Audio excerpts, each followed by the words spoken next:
not let that be a negative thing?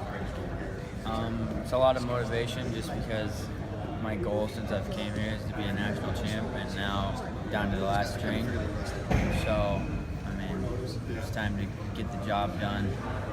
But I don't dwell on it because I've learned from it, and it's made me a better wrestler and made me realize some mistakes that I've made and things that maybe if I would have won, maybe I would have continued to do things a certain way, whereas now I've kind of had to change some things, I guess.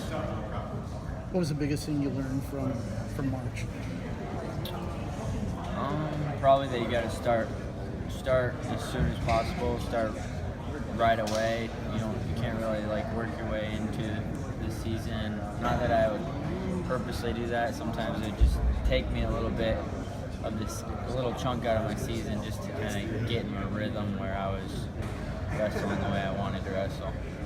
Do you feel that was the same way in matches too? That maybe it took a little bit, or is that not necessarily the case? I feel like a lot of it was matches. In the room, I felt pretty good about how I was wrestling, and sometimes in matches I couldn't necessarily execute the way I wanted to right off the initial whistle. So focus on that early.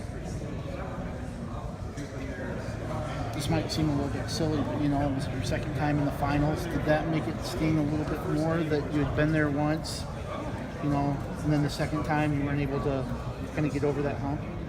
I mean, it definitely didn't make it any better, but I wouldn't say necessarily sting more because the first one I recall being pretty hurt, so it's pretty hard to sting more than what it did the first time, but it didn't make it any better by any means. So there was no solace just getting back to the finals for a second time? Not really, no.